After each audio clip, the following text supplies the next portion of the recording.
décor, joli jardin. Nous sommes à la résidence de l'ambassadeur de France au Burkina Faso et c'est lui notre invité du jour. Merci de suivre votre émission biographique Leçon de vie, Zoom Portrait de l'invité du jour. Gilles Thibault a vu le jour le 14 avril 1959 à Poitiers en France. Cet officier diplômé de l'école spéciale militaire de Saint-Cyr est par ailleurs titulaire d'un DEA en sciences administratives. Spécialiste dans la coopération et le développement durable, notre invité est une personne discrète et exigeante d'un point de vue professionnel. Officier actif dans l'armée de terre française, il l'a quitté pour faire son entrée au ministère des Affaires étrangères en 1999. De sa reconversion à la diplomatie, on peut retenir quelques dates importantes. De 2002 à 2005, Gilles Thibault est premier conseiller à Zagreb en Croatie. De 2005 à 2009, il est consul général à Düsseldorf en Allemagne. De 2009 à 2013, à l'administration centrale, il est sous-directeur des services centraux et de la logistique et haut fonctionnaire chargé du plan administration exemplaire. De 2012 à 2013, il est directeur adjoint des immeubles et de la logistique. En septembre 2013, Gilles Thibault est nommé ambassadeur de France au Burkina Faso. En décembre 2013, il occupe le poste d'ambassadeur auprès de la Commission de l'Union économique et monétaire ouest-africaine UEMOA. Marié, père de 4 enfants, l'invité de votre magazine biographique est officier de la Légion d'honneur, chevalier de l'Ordre national du mérite, croix de la valeur militaire, croix du combattant, médaille d'outre-mer Liban et Moyen-Orient, médaille de la force intérimaire des Nations Unies au Liban, officier de l'Ordre national du mérite du Burkina Faso. Richard Tiene, l'ambassadeur de France au Burkina Faso, Gilles Thibault, est à vous.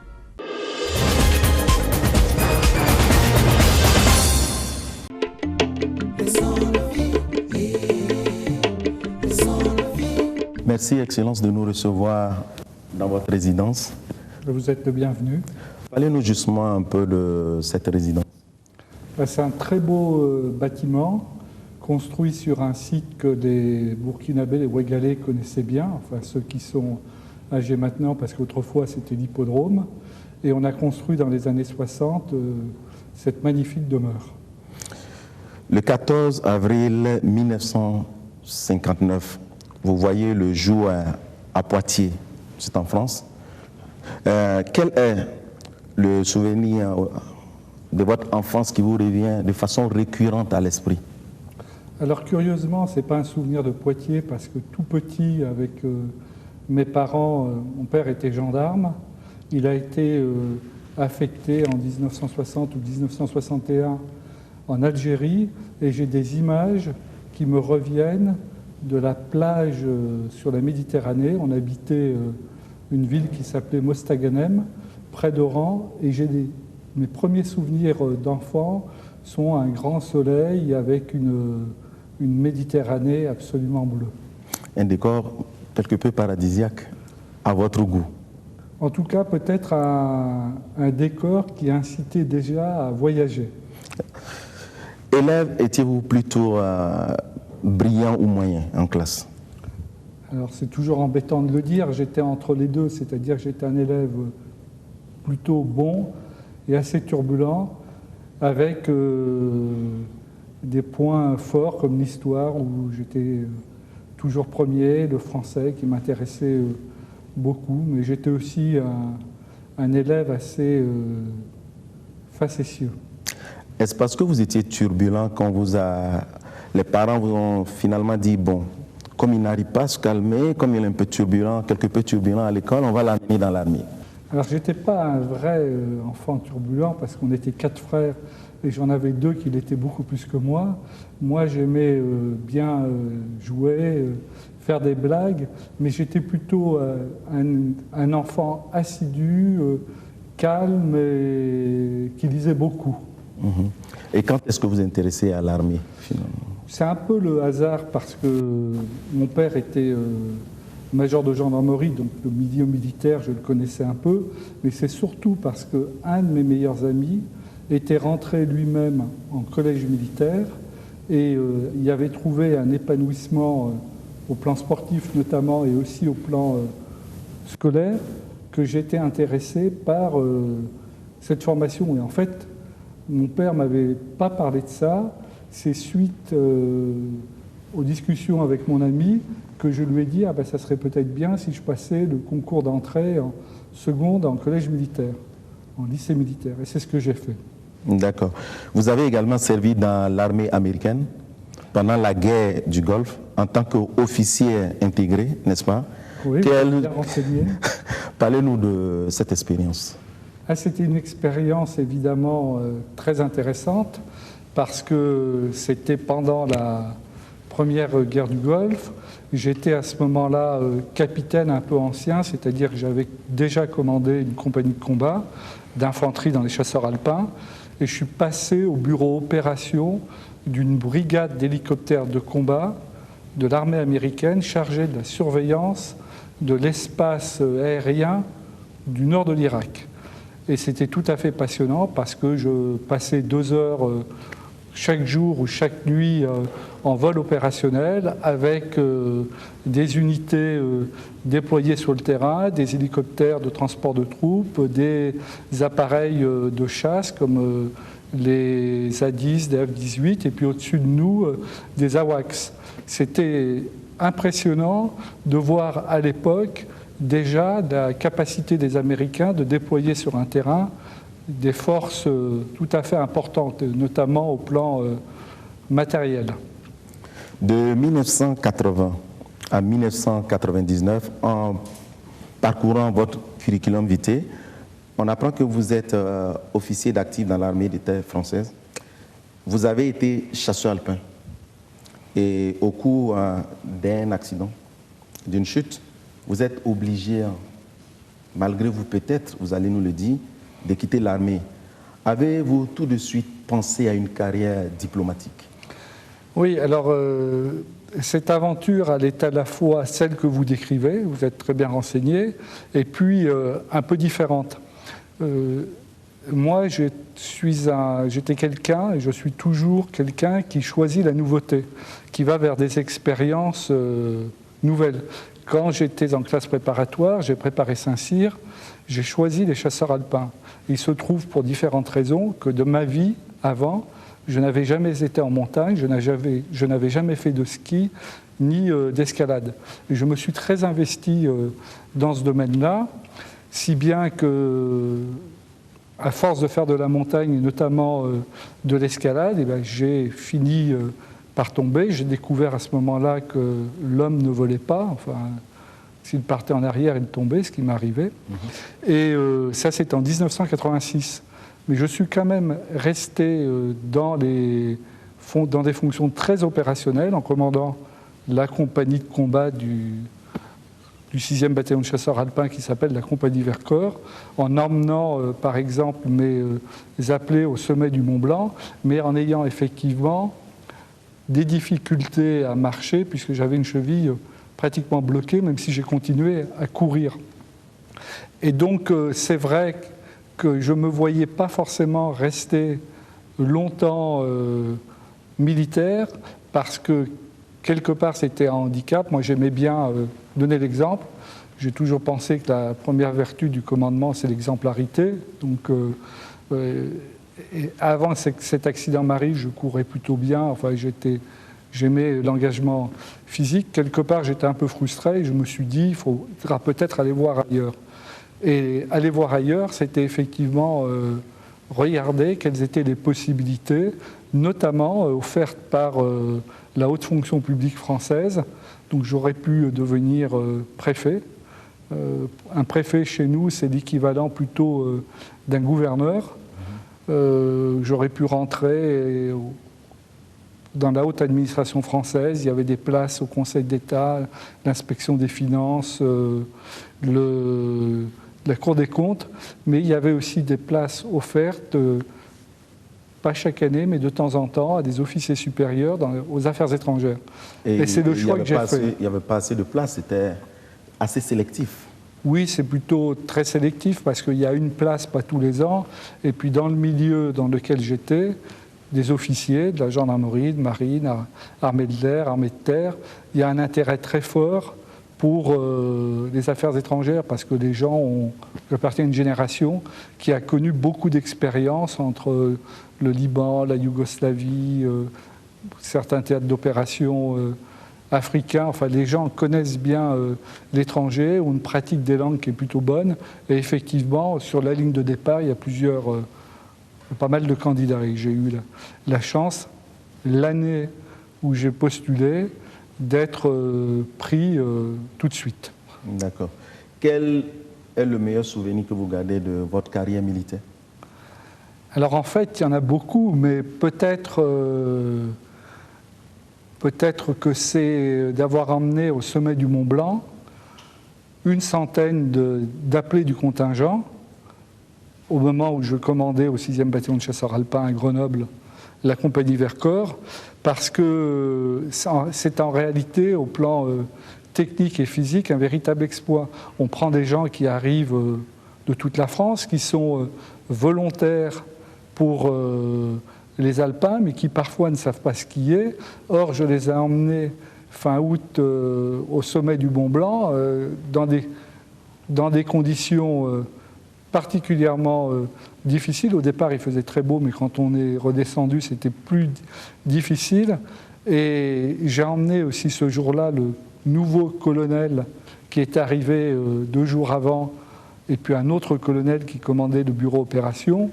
Et le colonel du bataillon de chasseurs alpins avait dans son bureau une seule photo, celle où il était au sommet du Mont Blanc avec le fanion du 6e bataillon de chasseurs alpins.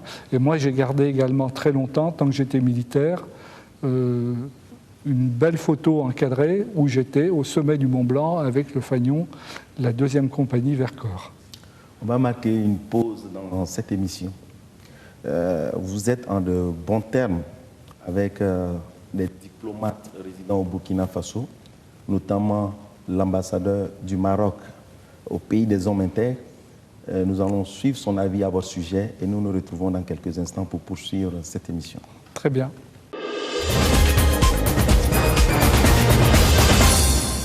Durant toute la période où je l'ai fréquenté, j'ai beaucoup admiré l'homme. Il avait la rigueur, la discipline de son passé militaire, mais il avait également le doigté, la souplesse et l'entre-gens du diplomate qu'il est.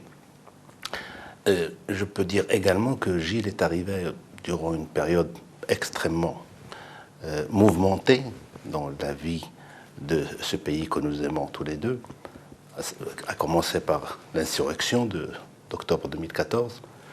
Tout de suite après, il a fallu que les instances de la transition soient mises en place, dans lesquelles il a fait donc montre de tout son savoir-faire pour rapprocher des positions des différents partenaires de cette période. Ensuite, nous avons connu le coup d'État, dans lequel il a aussi joué un rôle pour éviter que le pays ne sombre dans le chaos, en rapprochant également, faisant œuvre d'une grande diplomatie.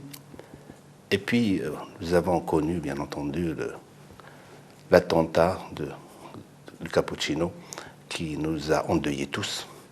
Et à ce moment-là, je peux dire même qu'on a été tous les deux confrontés à la perte d'une personne qui avait la double nationalité. Et je parle de Leïla Alaoui, où nous avons suivi tous les deux de très très près le cas de cette perte dramatique pour nous deux. C'est justement de rester lui-même, de rester cet homme ouvert, avenant, aimable, un excellent collègue, un très bon ami, et puis surtout quelqu'un d'extrêmement optimiste et de très ouvert. Reste comme tu es, Gilles.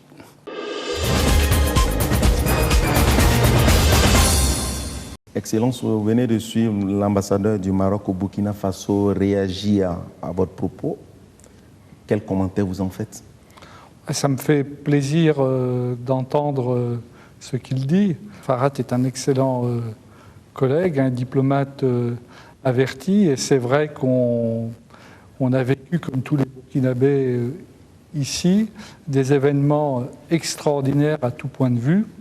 On a beaucoup échangé tous les deux. Évidemment, une partie de ces événements Je les ai beaucoup gérés avec mon collègue de l'Union européenne, le nonce, mon collègue américain, mais j'étais beaucoup en contact également avec d'autres personnes et je dois dire que l'ambassadeur du Maroc a été en toutes circonstances aussi un excellent conseiller.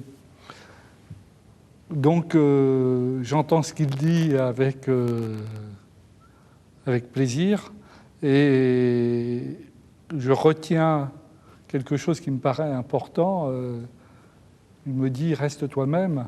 Oui, dans ces événements extraordinaires, je viens de le dire, moi je me suis toujours efforcé d'être moi-même. Alors c'est vrai que j'ai une double expérience d'officier et de diplomate et que probablement celle-ci m'a servi à participer à la gestion de ces événements, mais j'ai à aucun moment endossé spécifiquement l'habit du militaire ou l'habit du diplomate. Je suis resté moi-même et aujourd'hui je suis diplomate. Je le suis bientôt depuis 17 ans. Voilà. Justement, en parlant de diplomatie, dans le panel des postes d'ambassadeur qui vous a été proposé, vous aurez pu choisir d'autres pays. Pourquoi la destination Burkina Faso? D'abord parce que je ne connaissais pas le pays. Et je l'ai dit, je suis quelqu'un qui était non pas turbulent, mais curieux. Tout petit, c'était comme ça. Et j'ai toujours fait des choix de la nouveauté. C'est vrai que j'avais demandé aussi en 2013 des postes européens, mais en fait, ils m'attiraient moins. J'avais mis des postes africains parce que je ne connaissais pas cette région du monde. Et je savais qu'effectivement, j'allais y découvrir d'autres modes de vie, de pensée, une culture différente. Je ne m'attendais pas nécessairement à y vivre une succession d'événements comme celle que nous avons connue. Quel intérêt un pays comme la France a à coopérer avec le Burkina Faso? Beaucoup d'intérêt pour des raisons très diverses. D'abord, pour des raisons historiques. Nous avons été ensemble pendant très longtemps, pendant les heures les plus sombres de notre histoire aussi. Chacun sait bien sûr que les tirailleurs sénégalais étaient avant tout des hauts voltaïques. Bon, la géographie est escalée, elle a évolué, mais les Burkinabés, leurs anciens étaient à nos côtés pendant la Première Guerre mondiale. Ils l'ont été à nouveau pendant la Deuxième Guerre mondiale. Ils ont continué à l'être pendant les conflits qui ont suivi. Et avec nous, ils ont payé le prix du sang pour combattre pour la liberté. Ces raisons historiques, elles sont profondes, mais il y a aussi des raisons très simples, liées à la qualité des relations que les deux peuples entretiennent depuis très longtemps. La relation franco-burkinabé est une relation d'une rare qualité et pour moi, français, ambassadeur de France, c'est une fierté de voir sans discontinuer mon pays s'engager au profit de l'aide au Burkina. Le Burkina est un pays, un des plus pauvres du monde, qui n'a pas beaucoup de richesses naturelles, alors on en parlera peut-être tout à l'heure, mais qui a une richesse incroyable, c'est celle de sa population, de ses habitants. Et les liens entre la France et le Burkina Faso sont en réalité très forts. Ils ont été renforcés par les coopérations décentralisées. Le premier jumelage entre une ville africaine et une ville européenne, c'est le jumelage entre Ouagadougou et Loudun, dans la Vienne, initié par l'ancien président du Sénat, M. Monori. Et à partir de là, se sont développés des partenariats multiformes entre communes, départements, régions, communautés de communes, qui font vivre ces partenariats, la relation au quotidien. Avant l'insurrection au Burkina Faso, vous avez eu à échanger peut-être de façon officieuse avec le président Blaise Compaoré. Qu'est-ce que vous vous êtes dit exactement? Sans surprise, ce que je lui disais quand je le voyais en tête-à-tête, c'est que la situation était peut-être plus difficile que ce qu'on lui disait. C'est-à-dire que la volonté populaire de voir un changement démocratique s'opérer en octobre 2015 était très très forte et que c'était peut-être jouer avec le feu que de vouloir modifier l'article 37. Le président Compaoré entendait ce qu'on lui disait, mais il a décidé autrement. Je veux dire, ce n'est pas du tout un secret qu'il y a d'autres personnes bien plus importantes que moi qui lui avaient dit également de faire attention, de ne pas jouer avec le feu. D'autres chefs d'État africains ou d'anciens chefs d'État. Puis souvenez-vous que le président Hollande lui a écrit le 7 octobre, juste avant l'insurrection, en lui disant écoutez, mon cher ami, nous vous attendons dans d'autres fonctions où vous rendrez des services éminents, ce dont vous êtes tout à fait capable. Pendant les échanges, qu'est-ce que Blaise Compaoré vous disait exactement? Écoutez, ça appartient à une relation pas privée, parce que j'étais le représentant de la France qui parlait au chef de l'État burkinabé, mais je sentais un homme préoccupé et qui écoutait ce qu'on lui disait. Et probablement que c'est ces mises en garde répétées venues de différents horizons qui l'ont amené très vite à quitter le pays. Avant l'insurrection, étiez-vous au Burkina Faso? Oui, bien entendu. Pendant l'insurrection, vous étiez là également? Oui, j'étais au cœur de l'action, puisque les bureaux du chef de file de l'opposition politique se trouvent exactement à mi-chemin entre la résidence et l'ambassade. Donc j'ai vécu l'insurrection de jour comme de nuit, en étant en contact avec les principaux acteurs. Vous aviez eu par moments peur pour votre vie? Parce que c'était quelque peu violent quand même. Et vous n'êtes pas loin, comme vous l'avez dit, d'un centre névralgique des manifestations. Non, j'étais surtout inquiet pour les populations burkinabées, pour la communauté internationale et les ressortissants français. À ce moment-là, j'avais de telles responsabilités que très honnêtement, ce n'était pas le souci de ma personne que j'avais. C'était réellement celui de l'évolution de la situation et des risques qui étaient encourus par la population. Donc j'étais préoccupé de cela, du sort des populations burkinabées et des ressortissants internationaux et français. À quel moment décidez-vous d'exfiltrer Blaise Compaoré et pourquoi? Alors, ce n'est pas une décision de l'ambassadeur de France, c'est une décision collective, et c'est même une décision qui a été prise au plus haut niveau à Paris. Cette décision a été prise assez vite, puisque l'insurrection était le 30 et il a été évacué le 31 en fin de matinée. Et elle s'est imposée parce que, là encore, il fallait absolument agir vite pour éviter tout type de débordement. À un moment donné, il y avait un risque d'exacerbation des tensions, une montée de la volonté d'agir physiquement contre les membres de l'entourage du président et peut-être le président lui-même. Et la réflexion qui a été faite, c'était de dire, en l'évacuant maintenant, probablement que les tensions vont s'arrêter, ça évitera un bain de sang.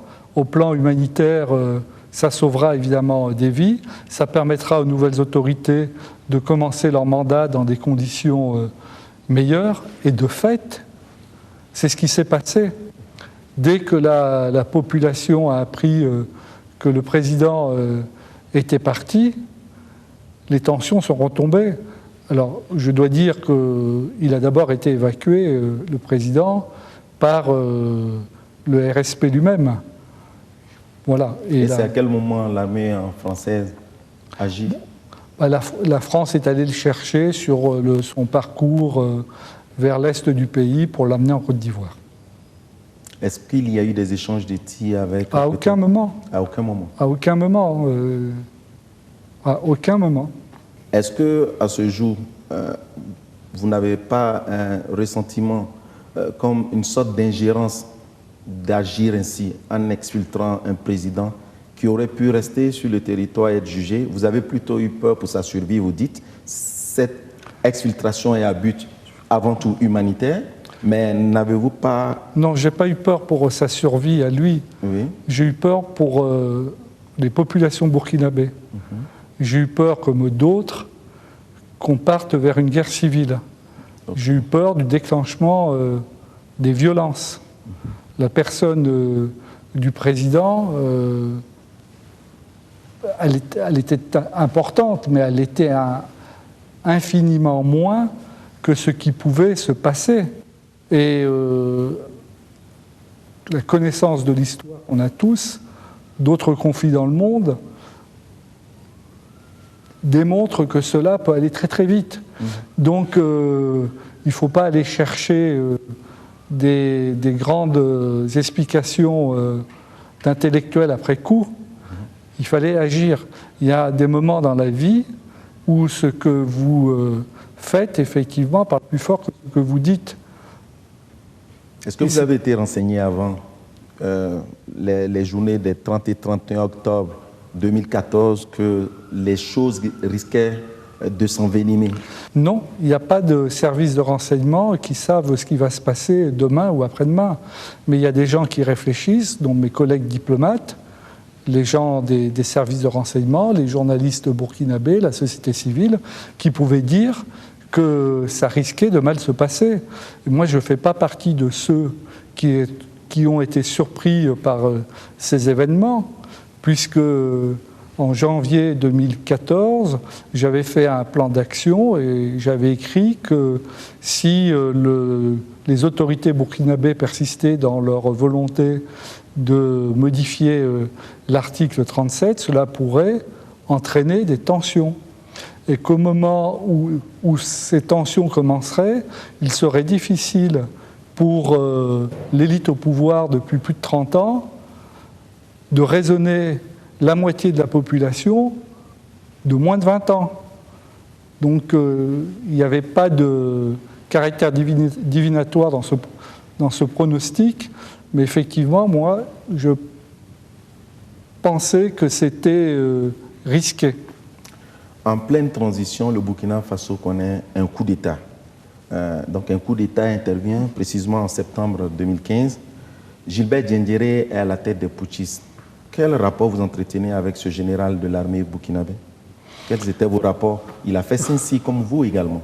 Oui, comme le général Pingrenema Zagré, qui sont tous les deux la même promotion de mes anciennes Saint-Cyr. J'avais, comme avec ces officiers, comme avec d'autres, Honoré Traoré, d'autres grands chefs militaires, de bonnes relations. Voilà, des relations cordiales, puisque ces personnes faisaient partie de mes interlocuteurs. Il est dit que l'expression général Felon vient de l'ambassadeur de France au Burkina pour qualifier le général Diendéré. Oui, on me donne général Felon.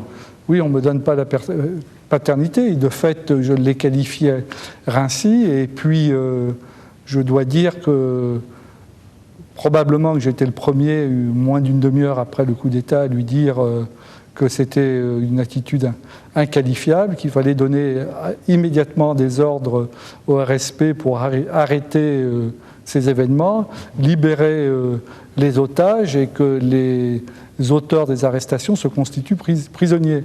Et le lendemain, le président Hollande, seul chef d'État occidental à l'avoir fait, a dit il n'y a pas de négociation avec des putschistes. Donc la France a eu une position extrêmement claire, qui était la seule qui convenait, parce que, là encore, penser qu'il y aurait eu un soutien de fond aux putschistes de la population ou des forces armées ou de qui que ce soit, c'était pas voir la réalité. Les putschistes étaient seuls, ni les gendarmes, ni les policiers, ni le reste de l'armée, ni les corps habillés, ni la population ne soutenaient cette action qui est intervenue alors qu'un mois après allaient se tenir les élections. Et là encore, la France décide d'exfiltrer le président Kafando. Comment, sur le terrain, les choses se sont passées? Comment il est exfiltré? C'est pas comme ça que les choses se passent. En réalité, j'ai reçu des messages de l'entourage du président Kafando qui me disait que sa vie était en danger et qu'il fallait aller le sortir des griffes du RSP immédiatement. Vous vous souvenez que ce jour-là, c'était le 21 septembre, les forces loyalistes encerclaient les putschistes et qu'on arrivait au paroxysme de la tension. Donc j'ai reçu cet appel. Une demi-heure après, même pas, j'avais le président Hollande en ligne. Je lui ai présenté la situation. Je lui ai dit qu'il fallait aller sauver la vie du président parce que s'il était tué, là encore, il y avait un risque de débordement et d'affrontement sanglant entre les différentes parties prenantes. Et le président Hollande, chef des armées, m'a dit « Monsieur l'ambassadeur, allez-y ». Ça c'est donc comme ça que les choses sont passées. Ça s'est fait aussi simplement que cela, et je suis allé le chercher. Voilà. Vous êtes allé le chercher où? Je suis allé le chercher dans le périmètre tenu par le régiment de sécurité présidentielle, dans la résidence forcée où il avait été mis, qui était la villa du directeur du Trésor à 2 pas de l'ambassade des États-Unis, de la Nonciature, de BF1 par exemple. Quand vous dites « je suis allé le chercher », vous y allez avec des forces spéciales. Vous n'avez pas peur pour votre vie, vous êtes allé le chercher. Mais là encore, bien sûr que la dimension risque-prix, les risques que je prends personnellement, je les ai en tête. Vous savez, j'ai effectivement une carrière militaire un peu longue. J'étais chasseur alpin, je faisais de l'escalade de haut niveau, du ski de couloir, j'étais lieutenant au Liban, capitaine en Irak. Je sais ce que c'est que prendre des risques, mais les risques que l'on prend pour soi, on les intègre très bien et puis on les met dans la balance par rapport aux risques courent les individus détenus et puis surtout le reste du pays. Si effectivement, comme on me l'a dit, le président allait être emmené dans la forteresse de Nabakom et avait été exécuté, nul ne pouvait dire les déchaînements de violence qui allaient se produire par la suite. C'est ça que je mets dans la balance quand moi je pars avec les forces spéciales. J'ai bien conscience que si je réussis cette opération, si les forces spéciales réussissent cette opération, eh bien, les tensions vont probablement descendre. Et c'est la dernière carte maîtresse du RSP que je lui enlève.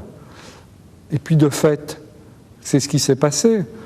Je suis allé chercher le président, je l'ai emmené dans cette résidence où il était en sécurité, et il s'est lui-même rétabli dans ses fonctions un jour après, le mercredi, où il a fait une intervention au ministère des Affaires étrangères disant qu'il reprenait la souveraineté, la plénitude de ses attributions. Que répondez-vous à ceux qui estiment que l'armée française doit quitter le sol africain, qu'elle en fait un peu trop? Vous devriez me dire, que répondez-vous à tous ceux qui se félicitent de la présence des forces françaises en Afrique, de leur engagement aux côtés de leurs frères africains pour lutter contre le terrorisme? C'est ceux-là qui sont les plus nombreux. C'est ceux-là que j'entends. C'est ce que disent les autorités burkinabées, c'est ce que disent les parlementaires. je sais bien que pour les médias, c'est toujours intéressant d'entendre des voix discordantes, mais vous savez, c'est l'histoire des trains qui arrivent à l'heure, dont on ne parle jamais, et puis des trains qui déraillent, qui intéressent tout le monde, et là, on veut comprendre. Donc moi, je n'ai pas de choses particulières à leur dire. La présence des troupes françaises au Burkina, elle ne dépend pas de la France, elle dépend des autorités burkinabées. Elle ne dépend pas non plus de quelques personnes qui y trouvent à y redire. Ceux qui sont engagés sur le terrain au Burkina, au Mali, les contingents africains qui sont les plus nombreux, eux savent au quotidien que les troupes françaises risquent leur vie pour protéger les contingents qui sont engagés au Nord Mali. Comment appréciez-vous l'attitude, le comportement des soldats burkinabés pendant le coup d'État et pendant l'insurrection?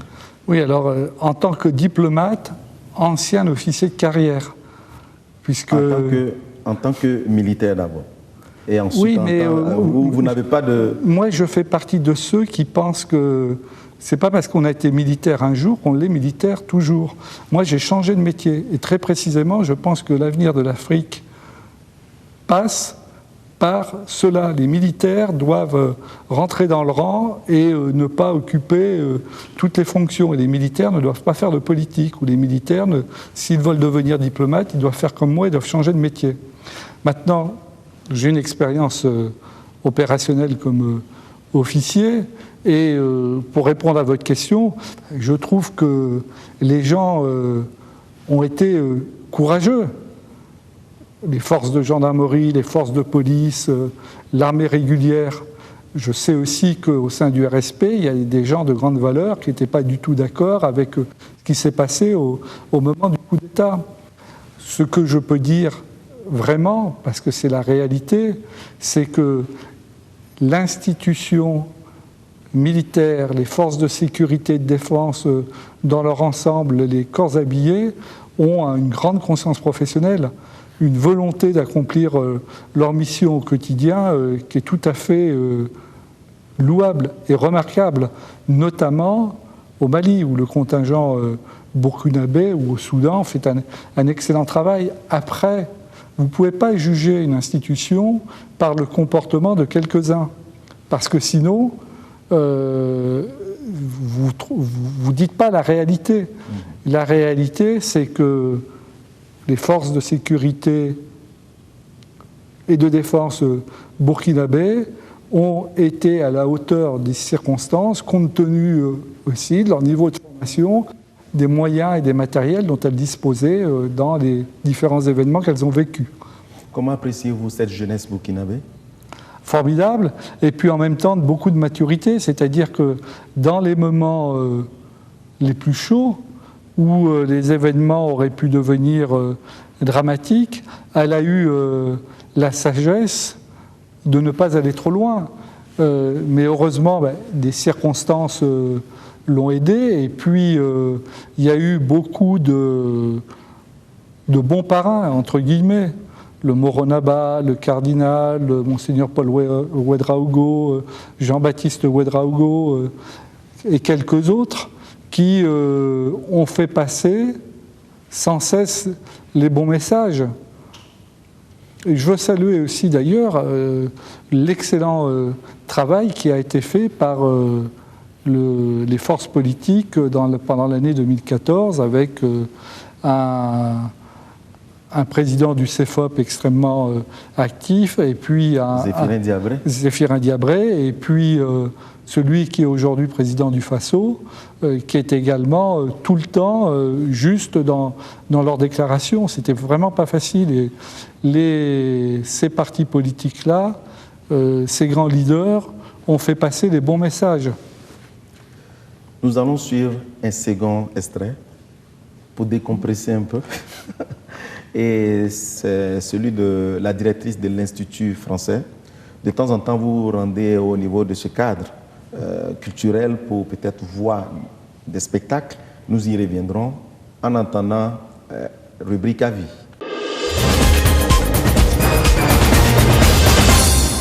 L'ambassadeur est le chef de la représentation diplomatique et à ce titre, il est bien entendu le supérieur hiérarchique suprême voilà, pour toutes les entités françaises et dont font partie les instituts français au Burkina Faso. C'est vraiment quelqu'un de sympathique, vraiment quelqu'un qui est très attentif à notre institution et aussi à la culture, très ouvert, curieux de partager des moments qu'on lui indique, aussi des choses à ne pas rater. Quand dans un spectacle, vous avez brusquement votre groupe électrogène qui lâche, et c'est vrai, bon, on est obligé, voilà, de faire en sorte de faire patienter les personnalités. Et, il est resté calme et puis on lui a donné de l'eau parce qu'il faisait très chaud. Et puis voilà, il est resté très calme et il a attendu, il a conversé avec ses voisins et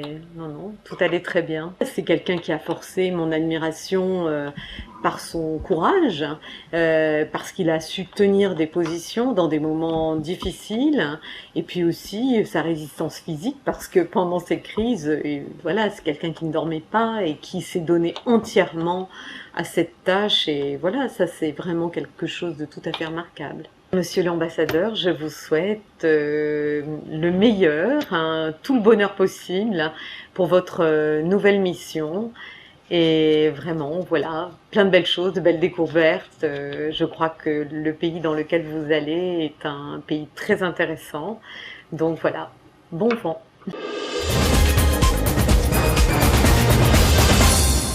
Alors, vous avez un commentaire particulier à faire au sujet de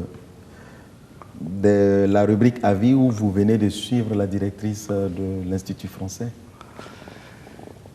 Oui, j'ai envie de lui exprimer à mon tour des remerciements. Et elle a dit quelque chose, plusieurs choses d'assez justes qui sont importantes pour moi.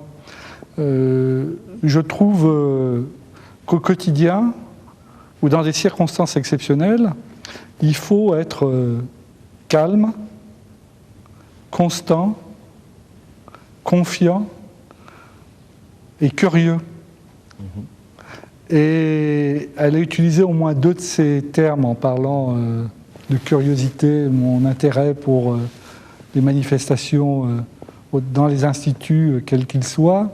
Et puis, elle a mentionné le fait que j'étais plutôt quelqu'un de calme dans des circonstances particulières. Et de résistant. Et de résistant aussi, oui, mais un chasseur alpin, vous savez... D'accord. Bon, on a une série de questions avant de passer à la rubrique cliché où vous devez commenter les photos, où vous répondez du tic au tac pratiquement aux questions. C'est dommage parce que le temps, on est un peu pris par le temps. On estime très sélective et rigoureuse l'obtention des visas français au Burkina. Vous êtes de cet avis? Non, elle est moins problématique que dans d'autres pays de la région où le taux de refus est plutôt bas. Il est actuellement de 13%. Et évidemment, là encore, on va retenir les cas de personnes qui vont dire « je ne comprends pas, j'ai demandé un visa, on me l'a refusé ». Le taux de refus est l'un des plus bas, sinon peut-être le plus bas d'Afrique de l'Ouest. Quel est votre avis au sujet du franc CFA? Des voix s'élèvent de plus en plus pour que cette devise soit exclusivement gérée dans les coffres des pays africains. Là, c'est d'abord une question économique complexe et effectivement, il appartient aux Africains qui ont comme monnaie le franc CFA de se prononcer. Voilà, c'est une réflexion qui a lieu, qui est légitime, et c'est à eux, aux chefs d'État et de gouvernement, d'apporter une réponse à cette question. Quels sont vos loisirs? Est-ce que vous avez du temps pour, de temps en temps, vous distraire? Oui, heureusement. Alors, peu de temps, j'ai la chance depuis très longtemps de ne pas dormir beaucoup, mais moi, je lis énormément, tout le temps. Quel livre vous lisez, par exemple? Des sujets variés? Des sujets extrêmement variés. J'aime la poésie, j'aime les romans, j'aime les livres d'actualité et je lis souvent plusieurs ouvrages en même temps. Quel est le dernier livre que vous avez lu récemment? Alors le plus récent, c'est un recueil de lettres de Tolstoï que ma fille m'a offert pour mon anniversaire. Mais vraiment, c'est curieux parce que spontanément, j'ai des difficultés à dire alors qu'en réalité, j'ai sous la main en permanence et dans ma mallette 4-5 ouvrages, mais qui sont de nature très différente. J'aime bien reprendre des grands classiques. J'ai relu tout à fait récemment, en fait c'est le dernier peut-être que j'ai lu, L'éducation sentimentale de Flaubert. Quels sont vos mets préférés au Burkina et peut-être que des mets africains que vous aimez?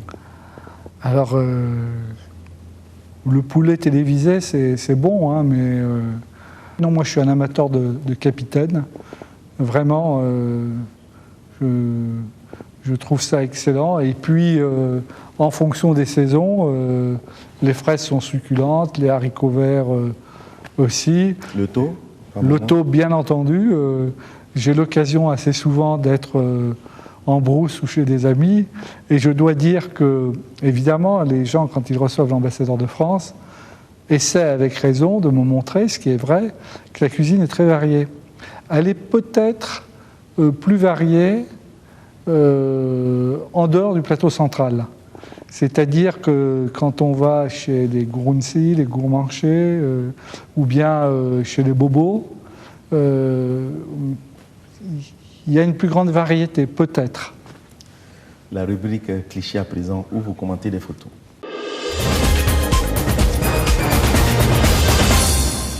Le chevalier sans peur et sans reproche. Alors c'est un chevalier alpin, grenoblois. J'ai servi au 6e bataillon de chasseurs alpins.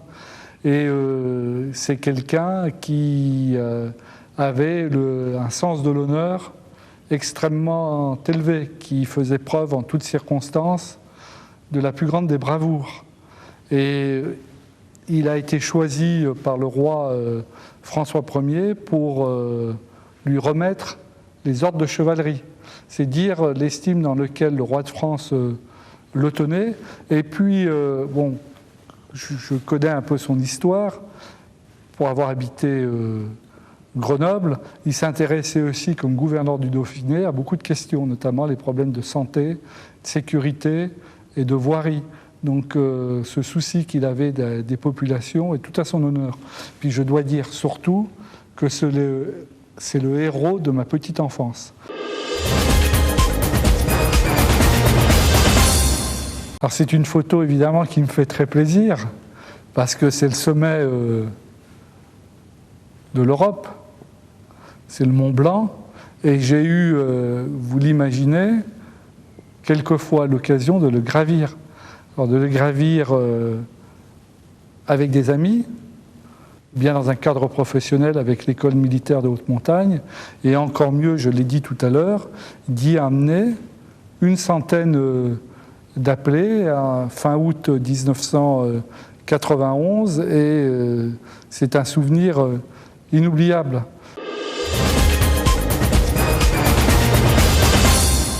Me voilà sous une voûte d'acier avec mon épouse. C'est évidemment le jour du mariage. Je suis en tenue de chasseur alpin. J'étais encore capitaine pour 2 mois parce que j'allais passer commandant. Et ça me ramène à une journée d'une qualité exceptionnelle. Et puis en même temps, les gens que l'on voit derrière à la porte de l'église sont mes camarades de promotion ou mes amis qui forment au-dessus de notre tête ce qu'on appelle une voûte d'acier.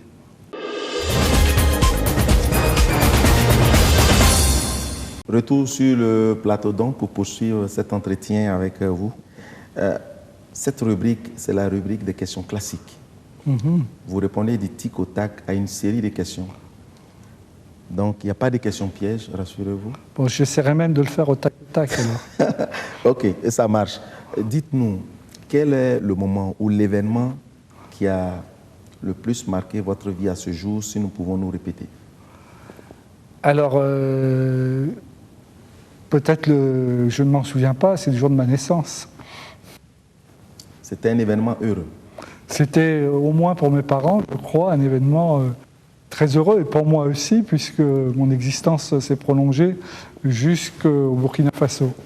Alors, et le moment difficile? Le moment difficile, il est lié à la montagne, parce que le 26 mai 1986, j'ai eu un grave accident. Je grimpais en tête dans une voie réputée extrêmement difficile. Quand un morceau de la montagne s'est décroché, j'ai basculé vers l'arrière et je me suis retrouvé par chance seulement une quinzaine de mètres plus bas sur ce qu'on appelle une vire, c'est-à-dire un décrochement de la paroi. Les parois ne sont jamais totalement verticales et la vire était moitié moins large que la table qui est devant nous. Je me suis redressé avec une main écrasée, un pied cassé, le visage éclaté, le nez cassé. Enfin, il n'y avait pas de téléphone portable à l'époque et d'hélicoptère directement disponible. On est allé me chercher 5 ou 6 heures après et j'ai enchaîné par 6 mois d'hôpital. Donc c'est un souvenir douloureux. Dur, effectivement, douloureux. Avez-vous des regrets dans votre vie? Non, parce que la vie, elle est devant moi. Le chemin reste ouvert et je n'ai pas prise sur ce que je n'ai pas fait. Donc je suis quelqu'un qui regarde vers l'avant et effectivement curieux de ce qui va venir. Si vous deviez renaître, quelle facette de votre vie souhaiteriez-vous voir changer? C'est vrai qu'avec des scies, on peut mettre Paris en bouteille. En tout cas, il y a un don que j'aurais aimé avoir, c'est celui de la musique. Je suis un grand amateur de musique, mon épouse est musicienne, j'en écoute beaucoup, et je ne sais pas jouer d'un instrument, et mes talents de chanteur sont plutôt faibles. On va le voir tout à l'heure pour boucler l'émission. Vous allez l'entendre. Les téléspectateurs pourront témoigner. C'est bien, comme ça sera la fin de l'émission, ils diront vraiment ça suffit. Si. Quel est votre plus grand défaut à votre avis? Alors défaut, ça dépend duquel. Quand j'étais petit, les gens disaient « Ah, tu as les oreilles décollées », mais ça a aussi son charme. Sinon, pour être plus sérieux, je suis quelqu'un d'assez exigeant. Pour moi-même, pour les autres, j'essaie de ne pas l'être trop, mais je fais partie de ceux qui considèrent que ce que l'on fait, on doit bien le faire. Napoléon disait, il n'y a pas de pire indignité que de faire un métier que l'on ne sait pas, et c'est assez important pour moi. Et Goethe ajoutait, il est bien de faire la moindre chose de la manière la plus grande. Devant une difficulté quasi insurmontable, qu'est-ce que vous faites? Alors là encore, la réponse que j'ai donnée précédemment doit vous éclairer. Moi, je fais partie de ceux qui pensent qu'il n'y a pas de fatalité, que la force des choses n'est souvent que la limite de la faiblesse des hommes. On est là pour résoudre des problèmes, on est là pour s'engager. Et effectivement, quand on a des responsabilités, il faut les accepter, et ça veut dire faire des efforts pour, là où on est, régler les problèmes qui se posent à nous. Votre message à présent à l'attention de tous ces jeunes qui vous suivent? Alors, je n'ai pas encore vraiment l'âge pour faire passer des messages, mais je dois dire que la jeunesse doit rester elle-même. Elle doit croire en elle, elle doit justement faire preuve de détermination sur ses buts, elle doit rester imprégnée de ses valeurs. Burkina Faso notamment, le pays tient parce qu'il y a des valeurs solidement inscrites dans les gènes de la population. Il faut écouter les anciens, il faut considérer que le monde est monde, et que ce que l'on dit aujourd'hui, quand un ancien parle à un jeune, il doit l'écouter. Puis en même temps, Le monde est monde, mais le monde de demain, c'est les gens qui ont 20 ans et moins qui vont le construire. Et moi, je suis persuadé de la capacité, ici comme ailleurs, des jeunes de construire un monde meilleur. Alors, merci d'avoir répondu du tac au tac aux questions classiques. À présent, nous sommes dans la rubrique suggestion bonus. Ah. Une citation dans une langue locale parlée au Burkina, avec traduction éventuellement en français. C'est possible? Oui, c'est possible, en moré. Santar Panga, Antar Sugri. Ça veut dire celui qui a la force, c'est celui qui a aussi le pardon. Les Burkinabés vous ont finalement adopté, vous en sortez bien.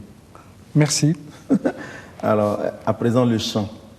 Il y a un chant peut-être qui a marqué votre enfance, ou peut-être un chant que vous fredonnez quand vous recherchez l'inspiration quelque part, ou un chant que vous affectionnez particulièrement pour une raison ou pour une autre. Oui, alors d'abord, je dois dire que je ne suis pas un grand chanteur. Je suis même un piètre chanteur. Mais vous aimez beaucoup les artistes burkinabés, vous en connaissez quelques-uns? Oui, Smoké, Maïlingani, Sam Skaleja, qui sont des amis. Et je considère, moi, que la chanson, notamment, n'est pas du tout un art mineur. C'est quelque chose d'important dans nos vies et qui compte beaucoup. Par exemple, Ma liberté de Moustaki. Ma liberté, longtemps je t'ai gardée comme une perle rare. Ma liberté, c'est toi qui m'as aidé. Vous chantez bien. Oui, merci.